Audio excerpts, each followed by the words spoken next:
Okay, sir. Hello, Savita. How are you? Fine, sir. How are you, sir? Yeah, I'm doing good. Thank you. After many days again interacting with you, it's very happy. It's pleasure also. Sir. Savita, and Yes, first sir. of all, hearty congratulations. You got selected as junior assistant. Thank, Technical education లో junior assistant కదా? thank you, sir. So ఎలా అనిపిస్తోంది? Yes, Are you sir. happy with that? Junior assistant in technical education. Yes, sir. Happy, sir. Okay. హ్యాపీగా ఉంది and మీతో ఇలా interview చేయడం కూడా చాలా హ్యాపీగా ఉంది. Thank you so much. Thank you so much. So thank I you, no sir. This నీ జర్నీ ఆల్మోస్ట్ నాకు తెలుసు సబిత. బట్ ఇంకొకటి మన వ్యూవర్స్ కి, మన స్టూడెంట్స్ ఎస్ సార్. నీ జర్నీ నువ్వు ఎలా సాగావు, నువ్వు ఎలా సాధించగలిగావు, ఇవన్నీ కూడా ఇంకా ఎక్కువ మందికి ఇన్స్పిరేషనల్ అవ్వాలి అన్న ఉద్దేశంతో, అండ్ నువ్వు ఏదైతే స్ట్రాటజీ ఫాలో అయ్యో వాళ్ళకు కూడా కొంచెం సింక్ అవుతుంది, అండ్ మన అకాడమీ నీకు ఎలా హెల్ప్ చేసింది. సో ఇలాంటివన్నీ ఒక చిన్నగా, ఏ ప్రొఫెషనల్ కాదు, జస్ట్ చిల్గా నార్మల్ గా ఇంటరాక్ట్ అవుదాం. ఓకేనా? Do not worry. So so fine. Okay, sir. Tell me about you. అంటే నీ గురించి నువ్వు చెప్పు సబిత. ఎలా ముందుకెళ్ళావు, ఏంటి ఇదంతా? So it's a long journey, sir. After చాలా 7 to 8 years స్ట్రగుల్ తర్వాత ఈరోజు గ్రూప్ 2 క్యాడర్ పోస్ట్ వచ్చింది. ఓకే. కానీ దీని వెనుక చాలా హార్డ్ వర్క్ ఉంది, సార్. అంటే చాలా time sacrifices okay. And societal pressures తట్టుకొని అండ్ ఫ్యామిలీ సపోర్ట్ కూడా చాలా అవసరం, సార్. కొన్నిసార్లు డిమోటివేట్ అయిన సిచ్యుయేషన్స్ లో కూడా కొంచెం కొన్నిసార్లు ఏడ్చినాము, కొన్నిసార్లు మళ్ళీ నన్ను నేను మోటివేట్ చేసుకుంటూ అండ్ అదర్స్ ఇన్స్పైరింగ్ స్టోరీస్ చూస్తూ అండ్ మీ గైడెన్స్ అన్ని సపోర్ట్ చేసేసే అండ్ మన కోచింగ్ ఇన్స్టిట్యూట్ మెటీరియల్స్ ఓకే. అని చదివి స్టాండర్డ్ బుక్స్ ఫాలో అయ్యి ఈరోజు ఈ స్టేజ్ కి వచ్చాను, సార్. సో ఫైనల్ గా క్రిస్ప్ గా నీ జర్నీ మొత్తాన్ని క్రిస్ప్ గా చెప్పావు. బట్ స్టిల్ ఇంకా చాలా క్లియర్ గా సార్ వీలైతే ఒక 5 to 10 minutes తీసుకోండి, సార్. వీలైతే 5 to 10 minutes తీసుకోండి, సార్. ఎక్కువ అయితే నాకు కూడా కావాలి. Fine fine. యాక్చువల్గా ఇది ఇంటర్వ్యూ. ఆ క్వశ్చన్ చిన్న షార్ట్ ఇంటర్వ్యూ. యాక్చువల్ సార్ ఇది బాగా వచ్చింది. యాక్చువల్ గా సబిత ఇంతకు ముందుతో పోల్చితే ఇది బాగా వచ్చింది. ఇట్స్ లాంగ్, అంటే షార్ట్ గా, చాలా క్రిస్ప్ గా జర్నీ, నువ్వు కష్టం ఇదంతా చాలా నీట్ గా చెప్పావు సబిత. సో ఫైనల్ గా అంటే లైక్ ముందుగా వెళ్ళే ఇంకా నంబర్ ఆఫ్ క్వశ్చన్స్ ఉన్నాయి. అంతకంటే ముందు నువ్వు జనరల్ గా ఫార్మసీ బ్యాక్గ్రౌండ్, ఈ ఫార్మసీ బ్యాక్గ్రౌండ్ నుంచి ఈ కాంపిటేటివ్ రావాలి అని ఎందుకు అనిపించింది? Physiotherapy, sir. సారీ ఫిజియోథెరపీ నుంచి ఇటు రావాలని. Physiotherapy, yes sir. ఎలా అంటే యాక్చువల్లీ ఫిజియోథెరపీకి మేము చేసినప్పుడు అంత అవేర్నెస్ లేదు, సార్. లేకుండే అండ్ ఇక్కడ మాకు అంత అవేర్నెస్ అండ్ బయట పంపించే అంత అంటే బయట అబ్రాడ్ లో బాగా ఉంది కానీ ఇక్కడ అంత అవేర్నెస్ లేదు. సో జాబ్ అంటే స్కోప్ కూడా తక్కువ ఉంది. సో అలాంటి టైంలో మనం ఇంత చదివాము, ఇంకా వేరే ఏం చేయలేమా అని ఆలోచించినప్పుడు ఓకే మనకు అందర్ వే ఉంది, ఒక కాంపిటేటివ్ ఎగ్జామినేషన్ కి వెళ్ళొచ్చు and at the same time నాకు పబ్లిక్ సర్వీస్ మెయిన్ అటువైపే వెళ్ళాలి అని ఉంది కాబట్టి ఓకే ఇన్ కేస్ మనం ఇక్కడ చేయలేని సర్వీస్ అక్కడ ఇంకా బాగా ఎక్కువ మందికి చేయొచ్చు అనే ఉద్దేశంతో కాంపిటేటివ్ ఎగ్జామ్స్ వైపు టర్న్ అయ్యాను, సార్. ఆ తర్వాత ఇంకా 1 by 1 ఏపీపీఎస్సి నోటిఫికేషన్ రావడం, పంచాయత్ సెక్రటరీ నుంచి 1 by 1 స్టెప్ బై స్టెప్ రాసుకుంటూ వచ్చాను, సార్. పంచాయత్ సెక్రటరీ వచ్చిన టైంలోనే నేను పంచాయత్ సెక్రటరీ ప్రిపేర్ అవుతున్న టైంలో సచివాలయం నోటిఫికేషన్ రావడం జరిగింది. ఆ పీరియడ్ లో అది ఆ ప్రిపరేషన్ దీనికి హెల్ప్ అయింది, సార్. సచివాలయం ఎగ్జామ్ క్రాక్ చేయడానికి హెల్ప్ అయింది, sir. Got it. So actual గా గ్రూప్ 1 గ్రూప్ 2 ఆస్పైర్ అవ్వాలనుకున్నావు, చిన్న స్టేజ్ నుంచి ముందుకు వెళ్ళాలి అనుకున్నావు, పంచాయత్ సెక్రటరీ ఎగ్జామ్ ప్రిపేర్ అయ్యావు, దాంతో అనుకున్నట్లుగానే సచివాలయం వచ్చింది. సో సచివాలయం తర్వాత నెక్స్ట్ గ్రూప్ 2 అనుకున్నట్టే మూడో మెట్టు ఎక్కేసావు అండ్ ఫైనల్ నెక్స్ట్ మెట్టు గ్రూప్ 1. చాలా సిస్టమాటికల్ గా చాలా బాగా వెళ్ళావు. సో 2019 లో నీకు సచివాలయం జాబ్ వచ్చిందంటే ఆల్మోస్ట్ 2019 నుంచి ఇప్పటి వరకు 6 years నువ్వు ఈ కాంపిటేటివ్ ఫీల్డ్ లో ఉన్నట్టు, రైట్? సో 6 years మొమెంటమ్ ని ఎలా క్యారీ చేయగలిగావు సబిత? అంటే లైక్ అఫ్ కోర్స్ మనం 6 years లో వస్తుందని మనకు తెలియదు అనుకో, బట్ నువ్వు జాబ్ చేస్తూ దీన్ని ఎలా బ్యాలెన్స్ చేయగలిగావు ప్రిపరేషన్ ని? అంటే ఆల్వేస్ నాలో ఎప్పుడు ఉండేది సార్. ఇది సచివాలయం జాబ్ వచ్చిన తర్వాత కూడా అంటే గ్రౌండ్ లెవెల్‌లో ప్రెషర్స్ కానీ, వర్క్ కానీ చాలా డిఫరెంట్‌గా ఉంటుంది సార్. సో, ఇవన్నీ చూసిన తర్వాత ఇంకా నేను లేదు ఇక్కడితో ఆగిపోకూడదు. ఇంకొంచెం ముందుకెళ్ళాలి. ఇంకా ఏదో మనం సాధించాలి అని చెప్పి నేను ట్రై చేయడం, చదవడం అదే నాకు మైండ్‌లో అదే రన్ అవుతూ ఉండడం. సో, ఇంకా నేను ఫేస్ చేసిన చాలా స్ట్రగుల్స్ కావచ్చు, సొసైటల్ ప్రెషర్స్ కావచ్చు.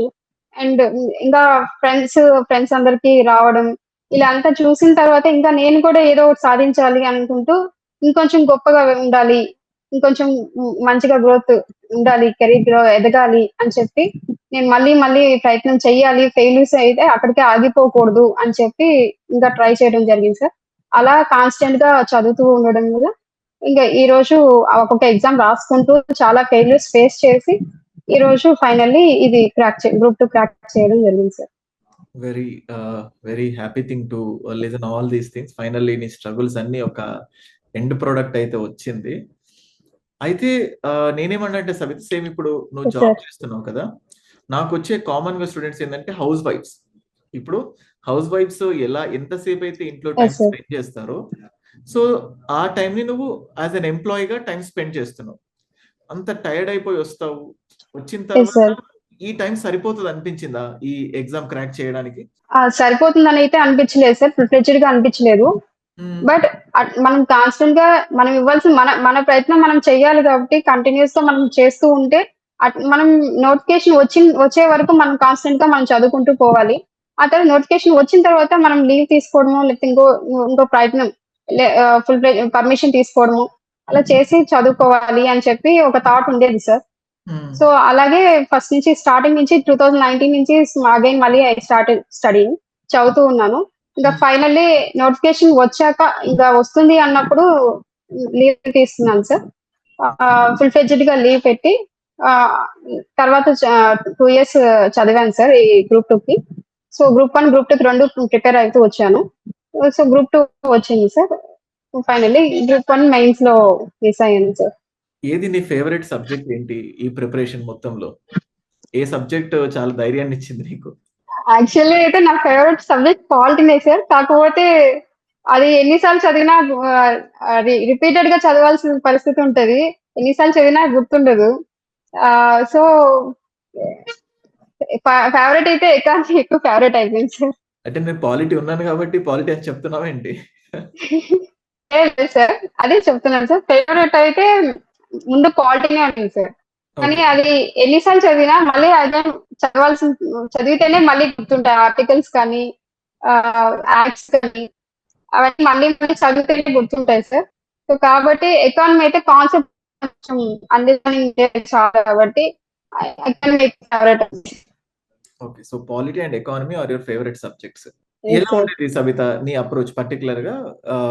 ఎక్కువ స్టాండర్డ్ బుక్స్ ప్రిఫర్ చేసావా, లేకపోతే ఏదైనా మన ఇన్స్టిట్యూట్ మెటీరియల్స్ ప్రిఫర్ చేసావా? ఈ రెండింటిని కన్సాలిడేట్ చేసుకున్నావా? ఎలా ఈ మొత్తం కంటెంట్ ని build చేసుకోగలిగావు?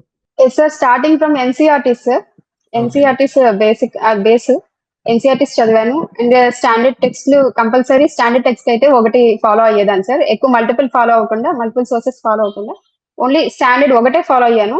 Each subject only one text sir. అలాగే ఫాలో అయ్యాను. And at the same time parallel గా మన ఇన్స్టిట్యూట్ మెటీరియల్స్ మీరు ఏదైతే టిప్స్ ఇస్తూ ఉంటారో అవన్నీ కూడా కొంచెం ఎక్కడైతే నేను మిస్ అవుతున్నానో అవన్నీ మళ్ళీ నోట్ మేకింగ్ చేసుకోవడము, ప్రిపరేషన్ లో భాగంగా అన్ని నోట్ మేకింగ్ చదవడం, మళ్ళీ రిపీటెడ్ గా చదవడం. ఓకే. సో ఇలా అండ్ ఎగ్జామ్స్ టెస్ట్ సిరీస్ రాయడం అండ్ దానిలో చేసిన మిస్టేక్స్ ని మళ్ళీ రిపీట్ కాకుండా చూసుకోవడం, ఇలా ఫాలో అయ్యాను సార్ నేను. Very good. సో నాకు కామన్ గా అలా రెక్టిఫై చేసుకుంటూ వచ్చాను సార్. అంతా ఇదే లిమిటెడ్ సోర్సెస్ ని చదువుతున్నారు, ఎక్కువ రివైజ్ చేస్తున్నారు, ఎక్కువ టెస్ట్ రాస్తున్నారు. ఐ థింక్ నీకు గుర్తుందో లేదో క్లాస్ లో కూడా నంబర్ ఆఫ్ ఎగ్జాంపుల్స్ తో చెప్పేవాని, ఎక్కువ చదివితే ఎక్కువ కన్ఫ్యూజ్ అవుతారు, తక్కువ చదవండి, దాటిని మళ్ళీ రివైజ్ చేసుకోగలుగుతారు అని చెప్పేసి.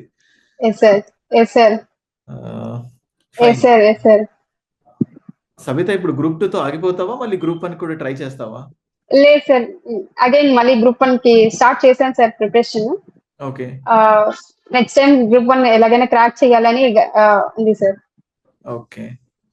సో యాక్చువల్‌గా గ్రూప్ 1 అంతకుముందు కూడా నాకు చెప్పావు. సరే గ్రూప్ 1కి ప్రిపేర్ ఐ థింక్ నువ్వు ఆల్రెడీ అంతకుముందు గ్రూప్ 1 ప్రిలిమ్సో, మెయిన్సో రాసినట్టున్నావు కదా! Yes sir. రాశాను సార్. ఇది 2 టైమ్స్ ఇప్పుడు రాశాను సార్.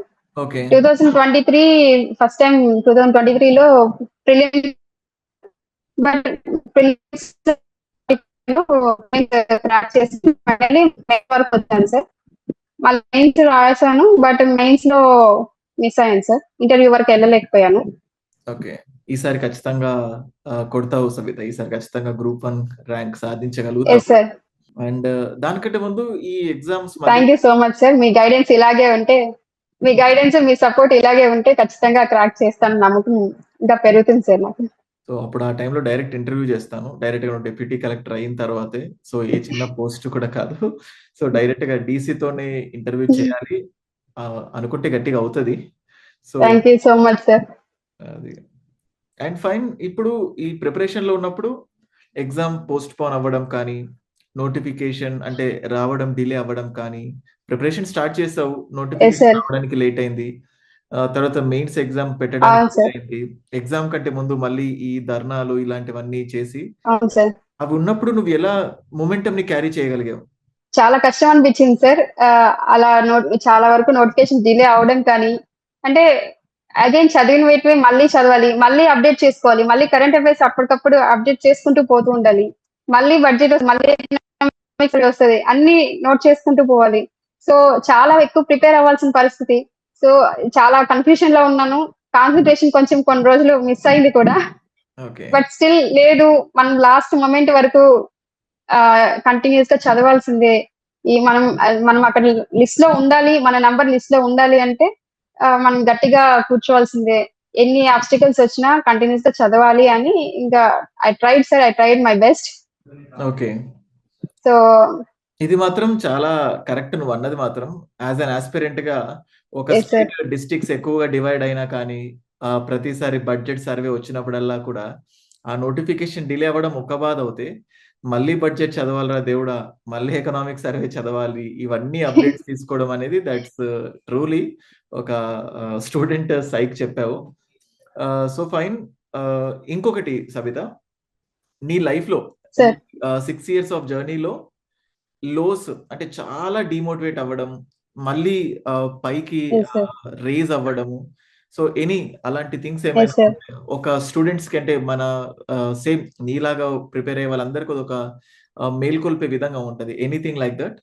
చాలా లో అంటే నాకు జాబ్స్ చాలా బార్డర్ లైన్ వరకు వచ్చి, గవర్నమెంట్ జాబ్స్ బార్డర్ లైన్ వరకు వచ్చి మిస్ అయినప్పుడు చాలా లోకే డిమోటివేట్ అయ్యాను sir. Okay. And first time panchayat secretary రాసినాను. అది just minimum just 1.5 marks border line లో పోయింది సార్. అండ్ ఆ తర్వాత సెకండ్ జూనియర్ అసిస్టెంట్ రాశాను సార్, గ్రూప్ 4. అది జస్ట్ అన్ని 2 స్టేజెస్ వరకు వచ్చాను సార్. స్టేజ్ 2 వరకు వచ్చాను. ప్రిలిమ్స్ రాశాను, మెయిన్స్ రాశాను. బట్ ఎక్కడైతే థర్డ్ టైర్ వస్తుందో ఆ థర్డ్ స్టేజ్ లో పోతుంది సార్ నాకు. ఆ థర్డ్ స్టేజ్ కి క్వాలిఫై అవ్వలేకపోయాను. సో అంత దగ్గరికి వెళ్ళి మిస్ అవుతూ ఉంటే చాలా బాధేసేది, చాలా లో అయిపోయేది. ఇంకా వస్తుందా మనకు, మనం ట్రై చెయ్యొచ్చా లేదా అవసరమా ఇంకా అన్నట్టు చాలా లో అయిపోయేది.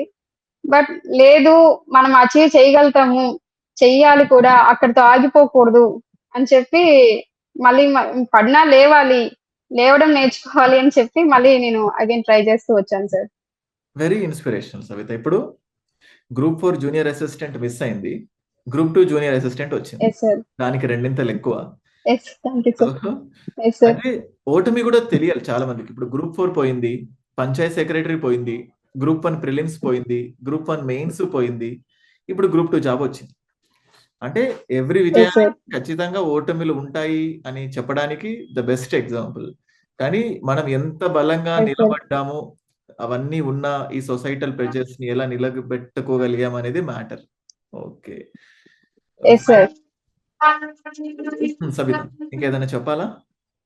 Yes sir. అదే సార్, ఫెయిల్యూర్స్ నుంచే ఎక్కువ నేర్చుకుంటాం సార్ మనము. కానీ ఆ ఫెయిల్యూర్స్ వచ్చినప్పుడు లో అయినా కూడా కొన్ని రోజులు ఉంటది. కానీ అగైన్ మళ్ళీ బిలీవ్ యువర్ సెల్ఫ్ అంతే. మనల్ని మనం నమ్మాలి ఫస్ట్. హ్మ్. తర్వాతే ఎవరైనా మనల్ని నమ్ముతారు. మనం కాన్ఫిడెంట్ గా ఉండాలి సార్. సో ఆ కాన్ఫిడెన్స్ అనేది ఎక్కడి నుంచి వస్తుందంటే ఫస్ట్ నిన్ను నువ్వు నమ్మితేనే వస్తుంది. సో అది ఎవరైనా సరే ఆ థాట్ ప్రాసెస్ లో ఉంటే ఒక positive out and positive mind set తో ఉంటే ఖచ్చితంగా ఎవరైనా అచీవ్ చేయగలరు సార్. ఎవరికైనా పాసిబులే sir. So very good. So చాలా మందికి తెలియాలి. సో 2 ఎగ్జామ్స్, 3 ఎగ్జామ్స్ మిస్ అయిపోయిన తర్వాత ఇది మనకు కాదు అని చెప్పి వదిలేయడం. చిన్న స్థాయి జాబ్ ఇదెందుకు, ఇవన్నీ ఎస్ వద్దు సార్. అని వదిలికేసి దానికోసమే కూర్చొని చాలా yes lesson sir. From you Savitha. And ఇప్పుడు ప్రిపేర్ అవుతున్న ఆస్పిరెంట్స్ ఎవరైతే ఉన్నారో ఎస్ సార్. కొత్తగా ఇప్పుడు వీళ్ళకు ఇప్పుడు ఒక జూనియర్ నీ ఎస్ దగ్గరకు సార్. వచ్చి ఎస్ సార్. ఏం చేస్తే బాగుంటుంది ఒక 2-3 చిట్కాలు. ఇప్పుడు ఇప్పుడు ఇప్పుడు నువ్వు 2 ఫేజెస్ చూసావు. ఆస్పిరెంట్ గాను ఇప్పుడు ర్యాంకర్ కూడా అయిపోయావు. Group 2 yes sir. సో అంత మంచి గ్రూప్ 2 స్థాయికి వెళ్ళావు ఎస్ సార్. కాబట్టి కొత్తగా ప్రిపేర్ అయ్యే వాళ్ళకు నువ్వు చెప్పేదేంటి? నేను భయపడొద్దని చెప్తాను సార్ ఫస్ట్. అంటే చాలా మంది ఏం చేస్తారంటే ఇది చాలా టఫ్ గా ఉంటది. ఫస్ట్ ఆఫ్ ఆల్ ఎక్కడో ఒక బిలీఫ్ అంటే ఒక పేపర్ చూడగానే ఇది చాలా టఫ్ గా ఉంటది అని చెప్పి అక్కడే భయపడి వదిలేస్తారు సార్. వదలొద్దు. అక్కడ భయపడొద్దు ఫస్ట్ ఆఫ్ ఆల్. భయపడకుండా ఫస్ట్ స్టెప్ ఇన్ అవ్వాలి. మీరు లోపలికి వచ్చి చూస్తేనే మీకు అక్కడ ఏముందో తెలుస్తది. సో ఫస్ట్ ఎంటర్ అవ్వండి. ఎగ్జామ్ రాయండి. ఒకసారి ప్రయత్నం చేయండి. ఆ తర్వాత మీకు అక్కడ పేపర్ ఎలా వస్తుంది అనేది అర్థమవుతుంది sir. First understanding the paper అనేది చాలా ఇంపార్టెంట్ సార్. ఎగ్జామ్ ప్యాటర్న్ అర్థం చేసుకోవడం చాలా ఇంపార్టెంట్. ఆ తర్వాత సిలబస్ సార్. నెక్స్ట్ వస్తే సిలబస్ ఏముంది? మనం న్యూస్ పేపర్ రీడింగ్ కానీ, ఏవి చదవచ్చు. అంటే డూస్ అండ్ డోంట్స్ అనేది మస్ట్ అండ్ షుడ్ సార్. వాళ్ళకి తెలిసుండాలి. తెలుసుకోవాలి కూడా తెలియకపోతే. సో నేను చేసింది కూడా నా ప్రాసెస్ లో కూడా నా ఎగ్జామ్ ప్రిపరేషన్ లో కూడా డూస్ అండ్ డోంట్స్ తెలుసుకొని దాన్ని అధిగమించడానికి ప్రయత్నించాను sir. So news paper reading కావచ్చు, ఏవి చదవచ్చు. ఆన్లైన్ లో సోర్సెస్ సోషల్ మీడియాలో చాలా సోర్సెస్ ఉంటాయి సార్. సో ఒకటి అథెంటిక్ గా బుక్స్ అయినా సరే, ఒక ఛానల్ అయినా సరే, ఒకటి అథెంటిక్ గా ఫాలో అవ్వాలి sir. And at the same time mentorship sir. Guidance అనేది చాలా ఇంపార్టెంట్. మన సీనియర్స్ ఉంటారు. మనం ఇన్స్పైర్ అయ్యే పర్సన్స్ ఉంటారు.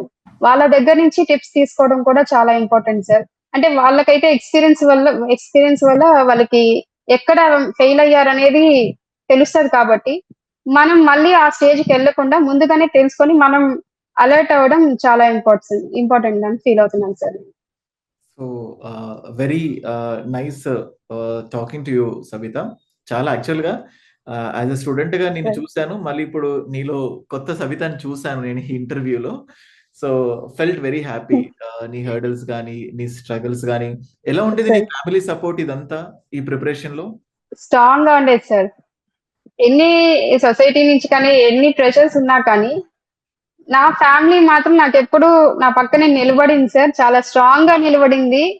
అండ్ చాలా గట్టిగా నమ్మింది నేను సాధిస్తాను అని చెప్పి. ఈ రోజు వాళ్ళ నమ్మకమే ఇంతవరకు తీసుకొచ్చింది sir. So very happy. And first of all మీ ఫ్యామిలీకి కూడా నా తరఫున అందరికీ కూడా అగైన్ నీకు ఒక్కదానికి కాదు వాళ్ళకు కూడా కంగ్రాచులేషన్స్ చెప్పాలి. నేను ఇక్కడి దాకా తీసుకొచ్చినందుకు. Thank you. Very good time with you yes Sabitha. Sir. And నేను థ్యాంక్ యూ సో మచ్ ఆకాంక్షిస్తుంది సార్. ఏంటంటే ఖచ్చితంగా నీతో గ్రూప్ 1 ఇంటర్వ్యూ చెయ్యాలి. నువ్వు గ్రూప్ 1 సాధించాలి. నువ్వు ఫోన్ చేసింది కూడా మీ ఫ్రెండ్స్ గ్రూప్ 1 కొట్టారు అని చెప్పావు. సో నెక్స్ట్ నువ్వు కొట్టాలి. నువ్వు నాకు అడిగావు సార్ పాలిటీ గైడెన్స్ ఇవ్వాలి. పాలిటీయే కాదు నీకు గ్రూప్ 1 లో అడుగడుగునా ఎస్ సార్. ప్రతిసారి I will be there. So same ఇప్పుడు నువ్వు జాబ్ చేస్తూ ఎలాగైతే గ్రూప్ 2 కి ప్రిపేర్ అయ్యావో ఇప్పుడు గ్రూప్ 2 జాబ్ చేస్తూ గ్రూప్ 1 కి కూడా ప్రిపేర్ అవ్వాలి. ఓకేనా? And I wish you all the best. Yes sir. Yes sir. Thank you so much sir. Thank you so much sir. And thank you so much sir. నాకు polity విషయంలో కానీ మామూలుగా preparation tips కానీ ఇచ్చినందుకు, guide చేసినందుకు, ఇంతవరకు తీసుకొచ్చినందుకు ప్రత్యేకంగా చెప్తున్నాను sir. Thank you so much. Thank you so much Sabitha. చాలా బాగా జరిగింది ఇంటర్వ్యూ. ఐ థింక్ చాలా మందికి ఇది మోటివేషనల్ గా కూడా ఉంటది అనుకుంటున్నాను. ఇంకా ఎవరైనా పర్టికులర్ గా ఏదైనా ఉంటే నీ హెల్ప్ తీసుకుంటాను. ఎందుకంటే ఇప్పుడు మన దగ్గర ఎంతో మంది గ్రూప్ 2 కి గైడ్ చేస్తున్నాం కాబట్టి సో ర్యాంకర్స్ తో కూడా వాళ్ళకి ఇంటరాక్ట్ చేస్తూ ఉంటే ఎస్ సార్. వాళ్ళకు కూడా కొంచెం బెనిఫిషియల్ గా ఉంటది. మాట్లాడుతూ ఉంటే కామన్ డౌట్స్ అడగడం కూడా ఉంటది. నేను కూడా నీ సర్వీసెస్ తీసుకుంటాను. అట్ ద సేమ్ టైం నీకు సర్వీసెస్ ఇస్తాను గ్రూప్ 1 కి సంబంధించి. Yes sir. Okay. Thank you so much sir. Thank you. Thank you so much sir. Most welcome. ఓకేనా? Okay sir.